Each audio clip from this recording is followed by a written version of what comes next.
Hello po, magandang araw po sa ating lahat. Ngayong araw na ito ay ipapakita ko po sa inyo ang pagluluto ng palitaw sa latik with buko. At ito na po ang ating mga sangkap na gagamitin. Unang-una, gagamit po tayo ng glutinous rice flour. Mga 1/2 cup po ang gagamitin natin. Tapos gagamit din po tayo ng brown sugar or dark brown sugar para sa ating latik. Tapos meron po tayo ditong buko na kinayod po natin. Gagamit din po pala tayo ng tubig para sa ating glutinous rice flour. So ngayon ay kukuha lang po tayo ng tubig para ma-mix na po natin yung ating glutinous flour. 1/2 cup po yung gagamitin natin na glutinous rice flour. Ang isusunod po natin na gagawin ay lalagyan po natin siya ng tubig. Malamig po itong tubig na ginamit ko po. Dagdagan natin ng 1 sandok na tubig. Tapos, yan. Hahaluin muna natin. Siguro, mga kalahating cup lang po ng tubig ang magagamit natin dito sa paglalagay dito sa ating glutinous. Ganito po ang texture na hinahanap po natin para makabuo tayo ng palitaw. Ngayon po, habang gagawin natin tong ating palitaw ay maglalagay na po tayo ng tubig dito sa ating kaldero. Tapos, isalang na po natin siya dito sa ating stove. Kasi paiinitin na po natin.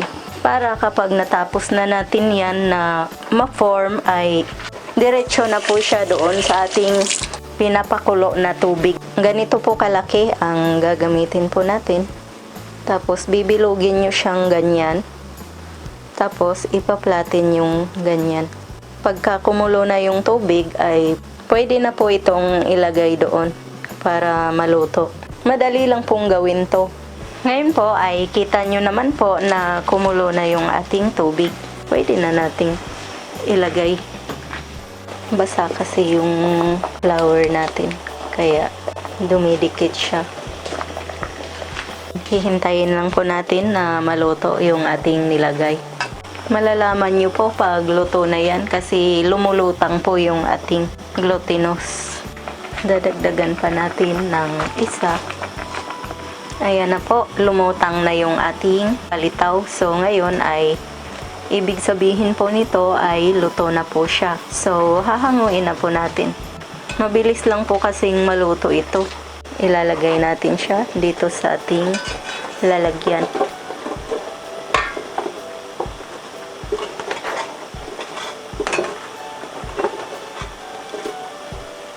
Masarap ito pang merienda. Tsaka pwede rin pong pagkakitaan to. Ngayon, lulutuin pa natin yung second batch natin. Kahit na hindi masyadong maganda ang forma niya, pwede na rin yan. Pero kung ibebenta nyo ay talagang aayusin nyo rin po para magustuhan po ng mga bumibili or nag-o-order sa inyo.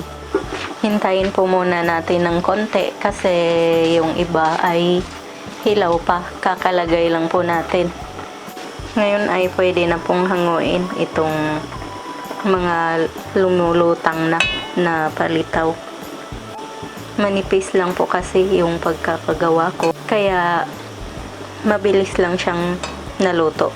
Ngayon po ay tinapon ko po yung tubig kanina. Tapos naglagay po uli ako ng konting tubig para sa ating paggawa ng latik.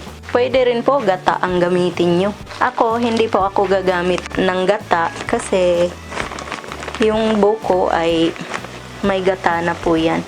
Maglalagay tayo ng mga 1 sandok at kalahating sugar dito sa ating kaldero. Tapos hihintayin po natin na lumapot yung ating asukal. Ganito lang po yan. Napakadali lang pong gawin. Habang hinihintay po natin na lumapot itong ating latik ay hahaluin lang natin siya ng hahaluin. Yung iba na mahilig sa gata ay pwede pong gata ang gamitin nyo. Pero sa akin, ito lang po ang gagamitin ko.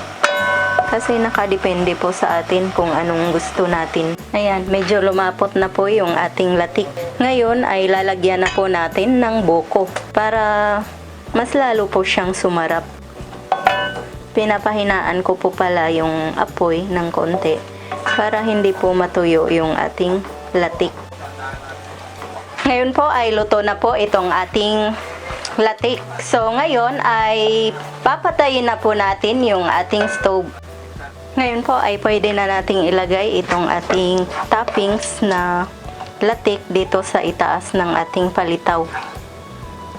Napakabango po ng ating latik.